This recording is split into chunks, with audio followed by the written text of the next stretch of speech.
오늘 저는 여러분과 함께 소박한 행복이라는 제목으로 은혜의 말씀을 나누고자 합니다. 대다수의 사람들은 인생을 그저 덤덤하게 살아가고 있습니다. 그날이 그날이고 또 그날이 그날로 살아가고 있습니다. 또 다른 사람들은 인생이 고통스럽다고 말합니다. 별로 살고 싶은 곳이 아니라고 탄식을 하는 사람들도 있습니다. 삶이 행복하다고 하는 사람은 소수에 불과합니다. 그러나 우리가 잘 살펴보면 소박한 행복은 다 가질 수 있고 누릴 수가 있습니다. 그 창스러운 무엇이 있어야 행복한 것이 아니라 매일매일의 생활 중 소박한 가운데서 마음속에 저릿한 행복을 느끼면서 살아갈 수가 있습니다. 그렇게 하기 위해서는 첫째로 삶의 의미와 가치와 목적이 있어야 되는 것입니다. 삶의 의미와 가치와 목적이 있으므로 우리는 행복해질 수가 있습니다. 인간은 아담의 타락으로 삶의 고향을 잃어버렸습니다.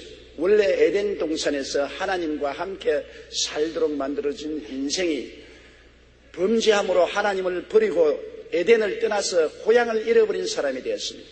오늘 사람들은 모두 다 그 가슴 속에 고향을 잃어버린 상실감을 가지고 있습니다. 이사야 1장 4절에 보면 슬프다 범죄한 나라요 허물진 백성이요 행악의 종자요 행위가 부패한 자식이로다. 그들이 야훼를 버리며 이스라엘의 거룩하신 일을 만일이 여겨 멀리하고 물러갔도다라고 탄식하고 있는 것입니다. 우리 인생들은 아담 하와 이후로 에덴에서 나오고 난 다음 에덴으로 돌아가는 길을 잃어버리고 마는 것입니다. 어디에서 와서 어디로 가는가? 하나님께서는 아담을 에덴에서 쫓아내신 이후에 에덴을 옮겨버리고 마는 것입니다. 이제는 길을 잃어버리고 마는 것입니다. 우리는 어디서 왔는가? 또 어디로 가는가? 혼돈 속에 빠져서 잃어버린 삶을 살아가고 있는 것입니다. 에레미야 17장 5절에 야훼께서 이와 같이 말씀하시니라. 무릇 사람을 믿으며 육신으로 그의 힘을 삼고 마음이 야훼에게서 떠난 그 사람은 저주를 받을지어다고 했는데 우리는 모두 다 저주받은 삶을 살아오고 있는 것입니다. 또한 자연적으로 고향을 잃어버리고 갈 길을 잃어버린 우리들은 자기 상실증에 걸려있는 것입니다. 자기의 정체성을 상실했습니다. 내가 동물인지 물질인지 영혼인지 분간을 할 수가 없습니다. 가르쳐줄 자가 없는 것입니다. 야고보서 4장 14절 말씀대로 너희 생명이 무엇이냐? 너희는 잠깐 보이다가 없으면 안개지라. 취생몽사한다고 말한 것입니다. 도대체 내가 무엇이냐? 여기에 대한 대답을 우리가 얻을 수가 없는 것입니다.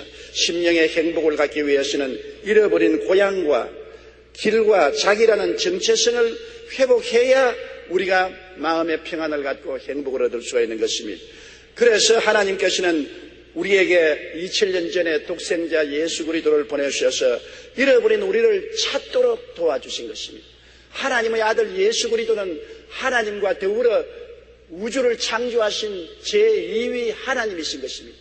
이 하나님께서 사람의 몸을 쓰시고 사람 가운데 오셔서 인간 가운데서 온갖 고통과 괴로움을 다 겪으시고 우리의 죄를 대신 짊어지고 십자가에 몸 박혀 몸짓고 피 흘려서 죄값을 청산함으로 하나님과 우리 사이에 막힌 담을 하시고 안개구름을 제끼시고 하나님 앞에 우리 잃어버린 자신을 찾을 수 있도록 만들어주신 것입니다.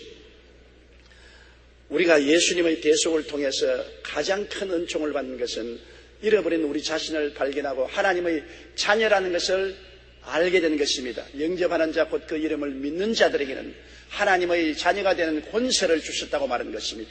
우리는 인간의 자녀도 아니요 동물적인 인간도 아니요 하나님으로부터 태어난 하나님의 자녀가 되었다는 사실을 예수님을 통해서 우리 마음속에 깊이 믿고 알게 된 것입니다. 이사야 53장 6절에 우리는 다 양같아서 그릇 행하여 각기 제 길로 갔거늘 야훼께서는 우리 무리의 죄악을 그에게 담당시켰다고 말씀한 것입니다. 그러므로 예수님을 통해서 우리 고향인 하나님의 품을 찾았습니다. 우리는 항상 고향을 잃어버린 심정을 가지고 있었는데 그 고향이 어디냐? 우리 아버지의 품인 것입니다. 아버지가 계신 곳이 바로 에덴인 것입니다. 그런데 그 아버지의 품을 우리가 찾을 수 있는 길은 예수 그리스도를 통해서 죄사함을 받고 그리스도로 말미암아 나가면 아버지의 품에 안길 수가 있고 아버지를 찾을 수가 있는 것이며, 그러므로 예수님 안에서 우리는 호양을 찾아 얻을 수가 있는 것이며, 영접하는 자 곧 그 이름을 믿는 자들에게는 하나님의 자녀가 되는 권세를 주었다고 했는데, 우리는 이제 자녀가 되어 하나님의 자녀로서의 당당한 권세를 가지고 아바지라고 부르짖어 기도할 수 있는 자격을 얻게 된 것입니다. 그리고 이제는 우리가 어디서 와서 왜 살며 어디로 가는지 길을 알게 된 것입니다. 어디서 왔느냐? 우리는 아담의 후손으로서 세상에 왔는데 왜 사느냐? 예수를 믿고 하나님 섬기기 위해서 산다. 어디로 가느냐? 천국 영생 복락으로 간다는 길을 우리가 찾은 것입니다. 길 잃어버리고 방황하지 않습니다.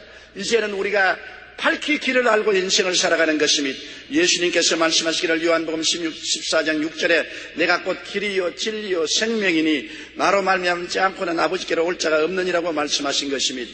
이제는 우리가 잃어버린 존재가 아닙니다. 자기를 찾아서 당당한 자기의 신분으로 알고 있는 것입니다. 당신이 누굽니까? 물으면 베드로전서 2장 9절처럼 나는 택하신 받은 족속이요 왕같은 제상이요 거룩한 나라요 그의 소유된 백성이 되었다고 담대하게 말할 수 있는 것입니다. 누가 뭐라고 말해도 나는 하나님께 사랑받고 있습니다. 만인 중에 하나님이 나를 좋아하셔서 택하여 자녀로 삼아주시고 나는 예수 그리스도로 더불어 왕노릇하고 제사장 노릇하고 하는 나라가 내게 임하여 있으며 하나님의 소유된 백성이 되어 하나님이 품에 품고 사는 사람이 되었다는 분명한 자기의 신분을 선언할 수 있게 되어서 잃어버린 자기를 찾게 된 것입니다.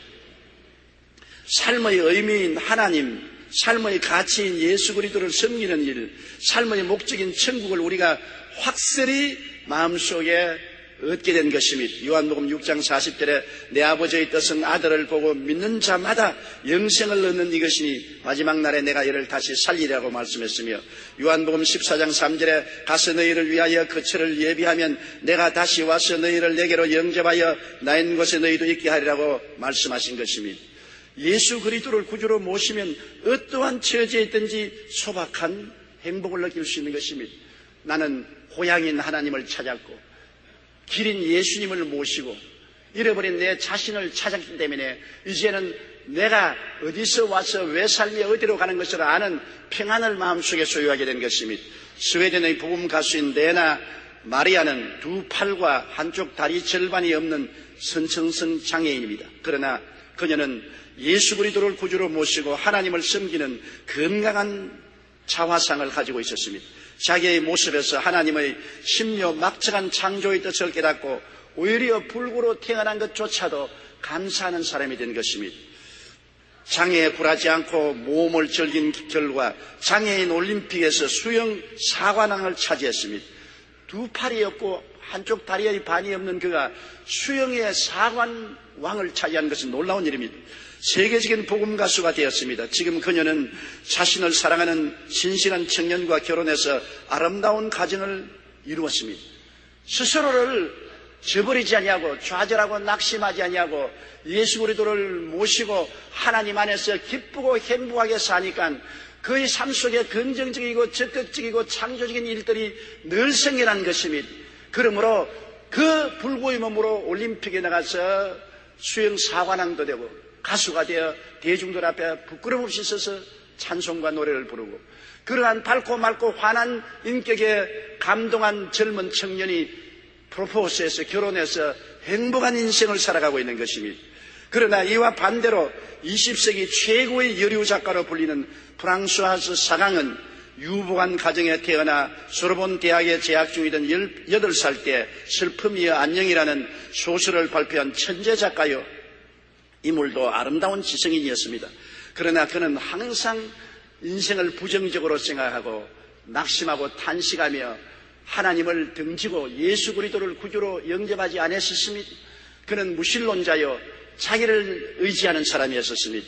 그러나 두 차례나 이혼을 하고 도박에 빠지고 알코올 중독으로 폐인이 되고 약물 남용으로 말미암아 비참하게 삶을 마감하고 마는 것입니다. 그는 하나님과 예수님을 저버려서 명예도 가지고 돈도 가지고 미모도 가지고 있었지만은 항상 불행하고 불만족한 것으로 꽉 들어차고 최후에는 패퇴한 인생을 살다가 처참하게 죽고 마는 것입니다. 진정한 삶의 의미와 목적과 행복은 오직 예수 그리스도 안에 있는 것입니다. 그러므로 예수 그리스도 안에서 자신의 정체성을 찾은 사람만이 행복한 삶을 살아갈 수가 있는 것입니다. 오늘 나는 환경 때문에 불행하다고 생각하지 마십시오. 여러분, 행복은 마음속에 있지 환경에 있지 않은 것입니다. 환경은 행복의 플러스 요건은 될 수 있어도 행복의 원인은 되지 못합니다. 환경이 아무리 어렵고 고통스러워도 행복은 내가 하나님을 아버지로 섬겨서 빈 가슴 속에 영혼의 고향을 차지하고 인생의 길이신 예수님을 섬기고 예수님을 따라가며 그리스도 안에서 나의 새로운 삶의 신분을 발견하고 살 때 비로소 행복해지는 것입니다. 그리스도 예수 안에서 하나님을 섬기고 인생을 밝고 맑고 환하게 살며 긍정적이고 적극적이고 창조적으로 살 때 하나님도 복을 주시고 사람들도 그러한 사람을 존경하게 되는 것입니다. 인간 세상에 살면서 아무리 환경이 좋고 천재적인 지혜와 총명을 가지고 있다 할지라도 하나님 모르고 예수님을 등지고 사는 인생은 비참한 결과를 초래하고 말 것인 것입니다. 둘째로 우리가 소박한 행복을 누리고 살기 위해서는 탐욕을 버리고 겸허한 마음으로 살아야 되는 것입니다. 탐욕은 인생의 파탄을 가져오는 것입니다. 여러분, 하나님은 우리 모든 사람에게 분량대로 인생을 살도록 해주었습니다. 뱁새는 뱁새로 살아야 되지 황새가 될 수 없습니다. 황새는 황새로 살아야지 뱁새로 낮아질 수 없습니다. 이솝이에게 보면 개구리가 황소처럼 되겠다고 공기를 들어 마시다가 배가 터져서 죽었다는 말이 있는 것입니다. 자기의 분수를 뛰어넘는 것이 탐욕인 것입니다. 아담이 사람으로 지음받았으면 사람으로 살아야지 하나님처럼 되겠다는 것은 엄청난 탐욕입니다. 피조물이 어떻게 조물주가 되겠다는 것입니까? 탐욕을 가지고 있기 때문에 마귀가 시험하는 것이지 탐욕이 없으면 마귀가 시험하지 않습니다. 그런 무더기가 있으면 똥파리가 찾아오지 그런 무더기가 없는데 똥파리가 찾아오지 않습니다. 탐심이 곧 우리를 파멸케 하는 우상숭배가 되는 것입니다. 야고보서 1장 14절로 15절에 오직 각 사람이 시험을 받는 것은 자기 욕심에 끌려 미혹됨이니 욕심이 잉태한 즉 죄를 낳고 죄가 장성한 즉 사망을 낳느라고 하는 것입니다. 탐심이 들어오면 부정한 방법으로 욕심을 채우기 위해서 온갖 범죄를 하게 되고 궁극적으로 사망에 이르고 마는 것입니다. 아담의 탐욕은 결국 자기와 전 인류를 파멸로 이끌고 마는 것입니다. 성경에 보면 구약시대의 가장 위대한 왕으로서 다윗을 꼽고 있습니다만 다윗의 생애 속에 가장 처절한 잘못을 저지른 것이 있습니다. 자기의 부하인 우리아의 아내를 통간하고 우리아에게 들키지 않기 위해서 우리아를 일선에 보내서 전쟁에서 죽게 만드는 것입니다. 엄청난 죄악입니다. 그가 탐욕을 가지고 나무 아내를 탐내었던 것입니다. 자기에게도 충분히 많은 수의 아내가 있는데 자기 아내를 제껴놓고 남의 아내를 탐내신 것이 분수에 넘친 일인 것입니다. 하나님이 다윗에게 말하기를 네가 원했으면 여기저기 더 주을 수도 있는데 왜 남의 아내를 탐욕을 냈냐고 꾸진 것입니다. 다윗은 그 탐욕으로 말미암아 하나님의 큰 심판을 받았습니다. 사무엘하 12장 10절에 보면 이제 내가 나를 없인 여기고 햇사람 우리아의 아내를 빼앗아 내 아내로 삼았은즉 칼이 내 집에서 영원토록 떠나지 아니하리라. 얼마나 무서운 심판입니까? 나무 아내를 취하고 남편을 전쟁에 내보내 죽이게 한 그 죄로 말미암아 다윗의 가정에 칼이 떠나지 않았는데 그 아들 압살롬이 아버지를 죽이려고 반역을 일으켜 아들과 큰 전쟁을 치른 일을 여러분이 잘 기억하고 있습니다. 14절에 보면 이 일로 말미암아 야훼의 원수가 크게 비방할 거리를 얻게 하였으니 당신이 낳은 아이가 반드시 죽으리라. 마귀가 얼씨구나 좋다고 그 기회를 타서 다윗을 참수함으로 밧세바에게 낳은 아들이 병들어서 죽고 마는 것입니다. 다윗이 탐욕을 품고 탐욕으로 행함으로 말미암아 그 삶의 파탄을 가져온 것입니다. 벤 클랭클리는 탐심에 대하여 이런 말을 했습니다. 탐욕과 행복은 결코 서로 만나지 않는다. 그러니 이 둘이 어떻게 친구가 될 수 있겠느냐. 또한 석유 재벌인 록펠러는 이렇게 말했습니다. 부자가 행복하리라고 생각하는 것은 잘못이다. 록펠러만한 부자가 어디 있습니까? 그러나 부자가 행복하다는 것은 거짓말을 했습니다. 통계에서 보면은 사람이 어느 정도의 물질만 가지면 그 이후로는 물질과 환경으로 행복하지 않다는 것입니다. 15평 집에 사는 사람이 35평 집을 얻을 때는 행복한데 35평 사는 사람이 50평 집을 살 때는 덤덤하고 별 볼 일 없다는 것입니다. 남루한 옷을 입은 사람이 좋은 옷을 사 입었을 때는 행복하지만은 나중에 화려한 옷을 입었을 때는 별로 행복하지 않다는 것입니다. 어느 정도의 물질만 가지면 그 다음에는 물질을 아무리 가져도 행복하지 않다는 것입니다. 행복은 환경이 조그마한 플러스 요건은 될 수 있어도 전적으로 환경이 행복을 가져오지는 않습니다. 행복은 예수 그리스도 안에서 아버지를 섬기고 하나님의 성령으로 충만한 은혜 속에 있을 때 행복한 것입니다. 아담과 다윗은 그들의 탐욕으로 파탄에 이르렀습니다. 탐욕이 들어오면 아무리 많이 가져도 결코 만족함을 느끼지 못합니다. 우리가 탐욕을 버리고 겸허한 마음으로 살 때 행복을 누릴 수가 있는 것입니다. 이 세상에 하나님을 의지하고 살면은 하나님의 은혜로 우리가 무엇을 먹을까, 무엇을 입을까, 무엇을 마실까 걱정하지 않고 살게 해주겠다고 한 것입니다. 이스라엘이 애굽에서 살 때는 인간의 수단과 방법과 노력으로 살았지만은 하나님을 따라 광야로 들어왔을 때는 농사도 지을 수가 없고 논밭도 없었습니다. 짐승도 기를 수가 없었습니다. 빈손 들었습니다. 하늘만 쳐다봐야 되었습니다. 그들이 40년 동안 광야에서 하늘만 쳐다보고 하나님만 의지했지만은 헐벗지도 아니하고 굶주리지도 아니하고 배고프지도 아니하고 목마르지도 아니한 것은 하나님이 그들을 돌보아 주시기 때문인 것입니다. 우리가 이 광야 같은 세상을 살면서 우리가 인간의 수단과 방법과 노력이 모자란다 할지라도 하늘을 쳐다보고 하나님을 섬기면 하나님이 우리에게 복을 주셔서 먹고 입고 마시고 살게 만들어 주시겠다고 약속하신 것입니다. 마태복음 6장 24절로 33절까지 우리 다 같이 소리내어 한번 읽으십시다. 한 사람이 두 주인을 섬기지 못할 것이니 혹 이를 미워하고 저를 사랑하거나 혹 이를 중히 여기고 저를 경히 여김이라. 너희가 하나님과 재물을 겸하여 섬기지 못하느니라. 그러므로 내가 너희에게 이르노니 목숨을 위하여 무엇을 먹을까, 무엇을 마실까, 몸을 위하여 무엇을 입을까 염려하지 말라. 목숨이 음식보다 중하지 아니하며 몸이 의복보다 중하지 아니하냐. 공중의 새를 보라. 심지도 않고 거두지도 않고 창고에 모아들이지도 아니하되 너희 하늘 아버지께서 기르시나니 너희는 이것들보다 귀하지 아니하냐. 너희 중에 누가 염려함으로 그 키를 한 자라도 더할 수 있겠느냐. 또 너희가 어찌 의복을 위하여 염려하느냐. 들의 백합화가 어떻게 자라는가 생각하여 보라. 수고도 아니하고 길쌈도 아니하느니라. 그러나 내가 너희에게 말하노니 솔로몬의 모든 영광으로도 입은 것이 이 꽃 하나만 갖지 못하였느니라. 오늘 있다가 내일 아궁이에 던져지는 들풀도 하나님이 이렇게 입히시거든 하물며 너희일까 보냐 믿음이 작은 자들아. 그러므로 염려하여 이르기를 무엇을 먹을까, 무엇을 마실까, 무엇을 입을까 하지 말라. 이는 다 이방인들이 구하는 것이라. 너희 하늘 아버지께서 이 모든 것이 너희에게 있어야 할 줄을 아시느니라. 그런즉 너희는 먼저 그의 나라와 그 의를 구하라. 그리하면 이 모든 것을 너희에게 더하시리라. 먼저 하나님의 나라와 하나님의 의를 구하면 그 다음 일은 하나님이 돌보아 주시겠다고 약속하신 것입니다. 하나님은 인생이 아니신지라 거짓이 없었습니다. 인자가 아니신지라 시건치 아니하십니다. 하나님의 약속은 반드시 이루어집니다. 저 하늘이 무너지고 이 땅이 꺼져도 1.1핵도 변하지 않습니다. 그러므로 하나님의 나라와 하나님의 의인 예수 그리스도를 먼저 구하고 살면은 하나님이 우리의 삶을 책임져 주시는 것입니다.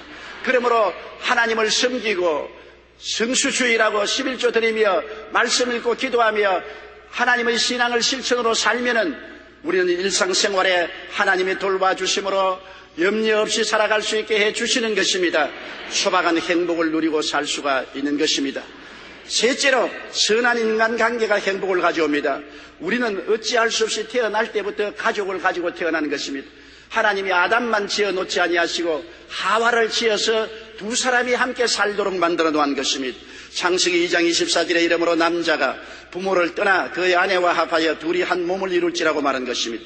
어찌할 수 없이 남자와 여자가 부부가 되어서 함께 살아야 되지, 이 함께 사는 것이 없으면 행복하지 않습니다. 또 부부가 있으면 자식을 낳기 때문에 부모 자녀의 관계가 원만해야 행복하게 살아갈 수 있는 것입니다. 부모 자녀가 원만하지 못하면 행복이 없습니다. 또 형제들이 있기 때문에 형제의 관계도 원만하게 이끌어 나가야 되는 것입니다.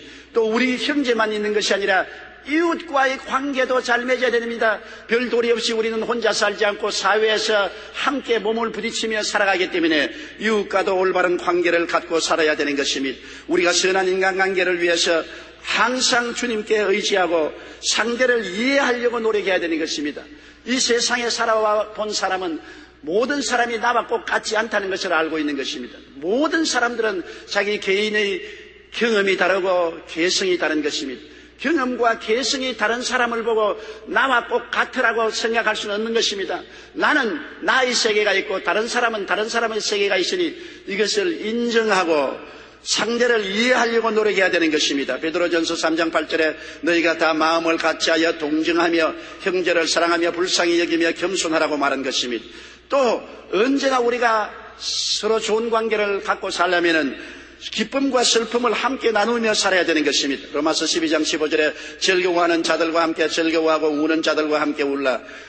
즐거워하는 집에 가서 울면 안 되고 우는 집에 가서 깔깔거리고 웃으면 안 되지 않습니까?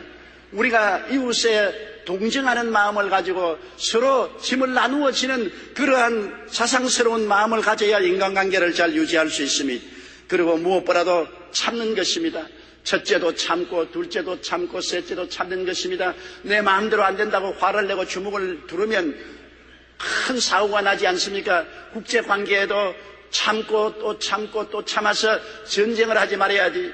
전쟁하면 얼마나 많은 청년들이 죽습니까? 무자비하게 죄 없는 청년들이 피를 흘리고 비명 횡사하는 이런 전쟁을 안 하기 위해서는 국제관계에도 참고 또 참고 대화를 하고 또 대화를 해야 되는 것입니다. 우리 인생에도 부부간에도 참아야 되고 부모 자식 간에도 참아야 되고 형제 간에도 참아야 되고 이웃관계에도 참고 또 참고 또 참고 또 참아야 문제가 해결되고 좋은 인간관계를 가질 수가 있는 것입니다. 로마서 15장 5절에 이제 인내와 위로의 하나님이 너희로 그리스도 예수를 본받아 서로 뜻이 같이하여 주시라고 말씀하고 있는 것입니다.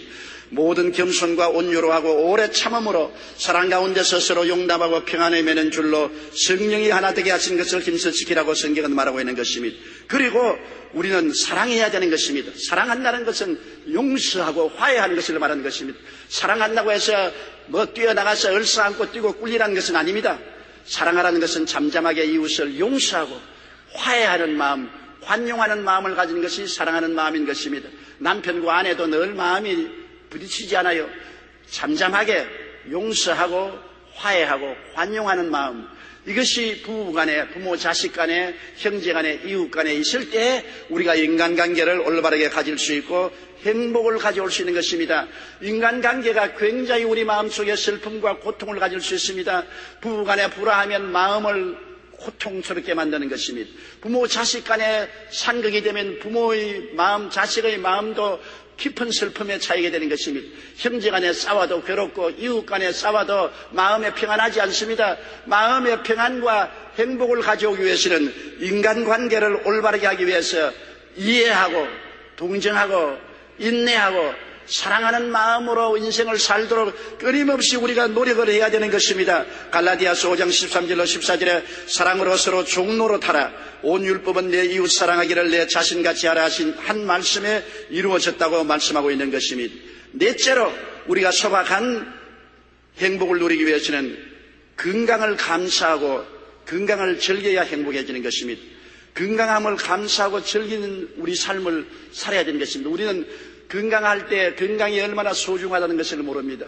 그러나 건강을 잃고 보면 얼마나 건강이 소중한 것을 알게 되는 것입니다. 하나님이 건강 주신 것을 감사를 해야 행복해지는 것입니다. 건강한 것이 얼마나 감사하고 행복합니까? 오늘 또 병원에 가보십시오. 환자들이 줄을 서서 있는 것입니다. 얼마나 고통 가운데 있는 것입니까? 병들지 않고 건강하게 사는 것만 해도 절대로 행복하고 즐거운 것을 알아야 할 것입니다.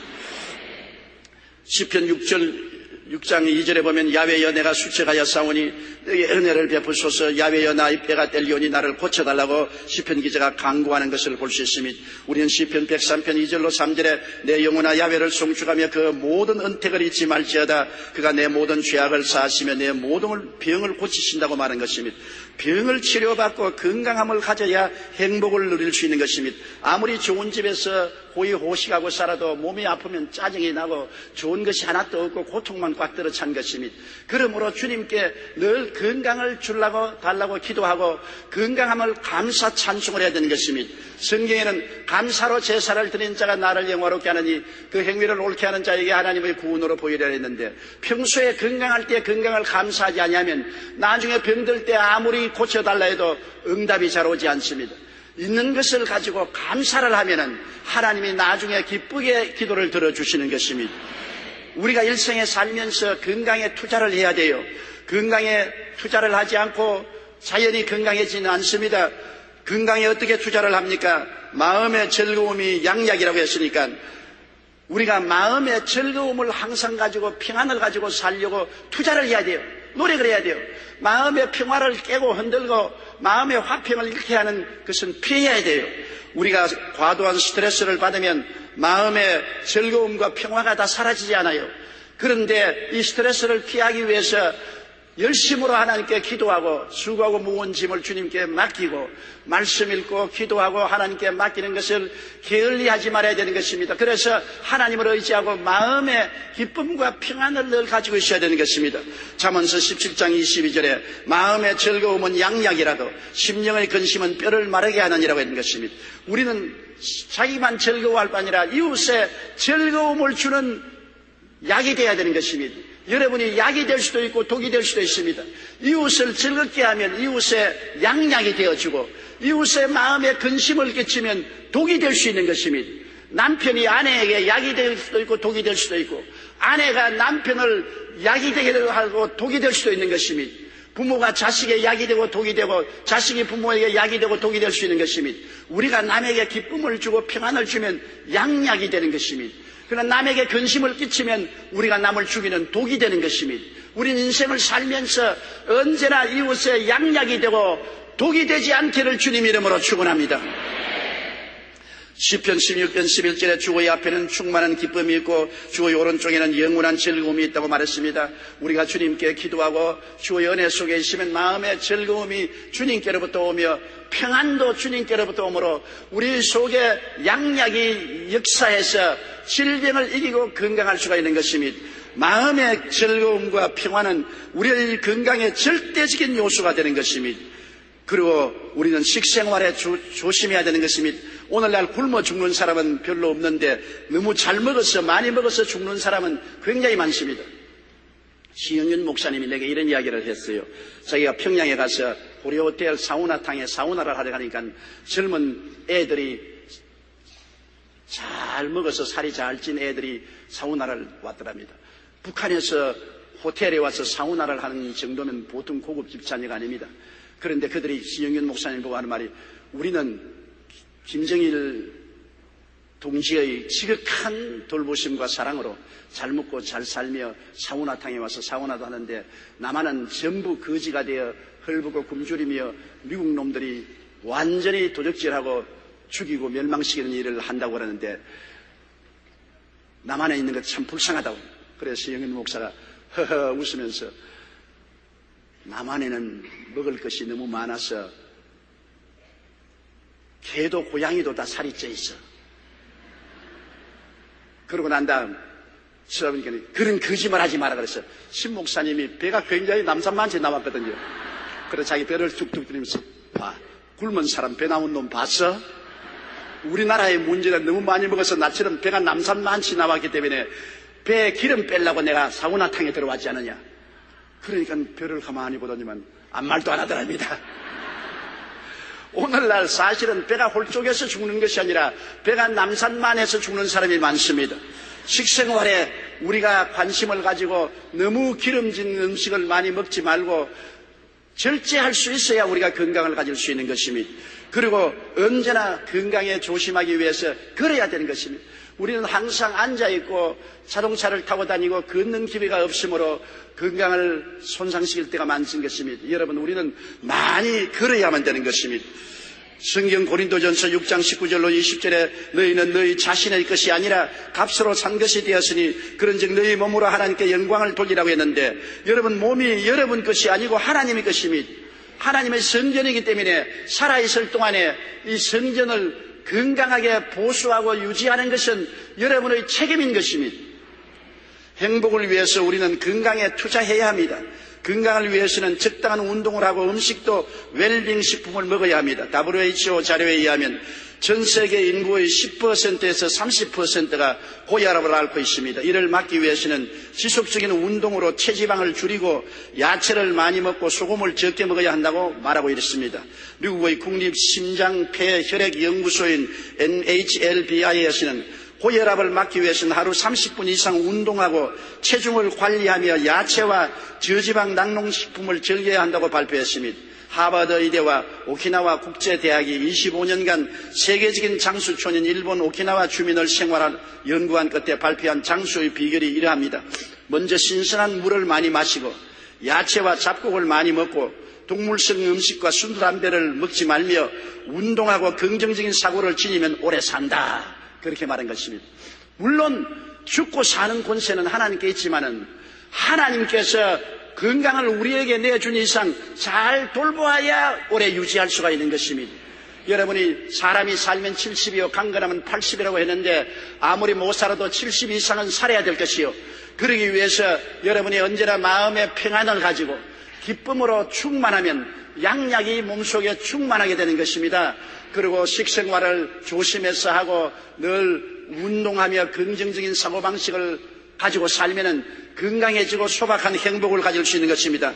행복을 위해서 우리는 먼저 이와 같이 식생활 개선과 운동에 투자를 해야 건강해질 수 있는 것입니다. 우리가 항상 병원에 가서 우리 몸의 건강을 조사하는 것처럼 우리의 신앙생활에는 하나님의 병원과 세상 병원이 있습니다. 하나님의 병원은 믿음으로 하나님 병원에 입원하는 것입니다. 기도할 때마다 하나님 병원에 입원하십시오. 하나님 아버지는 내가 너의 병을 고치는 야훼라고 말한 것입니다. 우리 하늘나라 병원 원장은 하나님이 되시는 것입니다. 출애굽기 15장 26절에 나는 너희를 치료하는 야훼임이라고 했으니 우리는 우리 병원, 영적인 병원인 하늘나라 병원의 원장인 하나님 아버지가 계시고 하늘나라 약은 예수 그리스도인 것입니다. 베드로전서 2장 24절에 그가 채찍에 맞음으로 너희는 나음을 얻었다고 말한 것입니다. 하나님이 나의 의사가 되시고 예수님이 나의 약이 되심으로 언제나 의사 되시는 하나님께 기도하고 여러분 치료해 주시기를 간구하고 예수님이 여러분의 치료약이기 때문에 제가 채찍에 맞음으로 너희가 나음을 입었다는 이 약속의 말씀을 마음속에 간직하고 항상 입으로 시인하며 살게 되시기를 바랍니다. 그러나 이와 같은 지식과 믿음이 다 있는 것은 아닙니다. 이와 같은 믿음과 지식이 없는 사람은 하늘나라 병원에 입원하지를 못합니다. 하나님이 의사인 것을 모르고 예수님이 약인 것을 모르는 사람들이 억지로 남 따라서 했다가는 큰일 납니다. 그런 믿음이 없는 사람은 세상 병원에 가고 세상 약을 먹고 세상에 의지해서 하나님의 도움을 받아 치료함을 입어 건강을 얻어야만 되는 것입니다.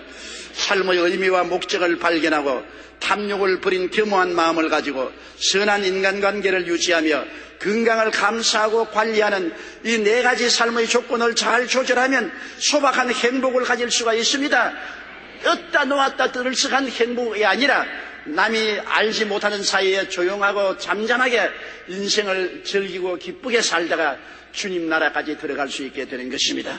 우리 고개 숙여 기도드리겠습니다. 사랑이 많으신 우리 하나님 아버지요, 우리 모두는 세상 환경을 통해서 행복을 얻을 만큼 될 수는 없습니다. 그러나 하나님이 주신 것 가운데서 얼마든지 행복하게 살 수가 있사옵니다. 우리 주 예수 그리스도 안에서 삶의 의미와 목적을 다 발견해 사오니 행복합니다. 아버지여, 주 안에서 탐욕을 버리고 겸허한 마음으로 하나님을 의지하고 삶으로 행복합니다. 내 아버지 하나님이시여, 우리는 선한 인간관계를 가지고 이해하고 동정하고 인내하고 사랑함을 가지고서 삶으로 행복합니다. 하나님께서 우리의 원장이 되시고 예수님이 우리의 약이 되셔서 하나님을 의지하고 예수 그리스도의 은혜를 의지해서 치료받고 건강하게 살니 감사하고 행복합니다. 모두 다 행복을 계산해보게 하여 주시옵시고 행복을 느끼게 하여 주시옵시고 행복을 통해서 하나님께 감사하는 우리들이 되게 도와주시옵소서. 예수님 이름으로 기도드리옵나이다.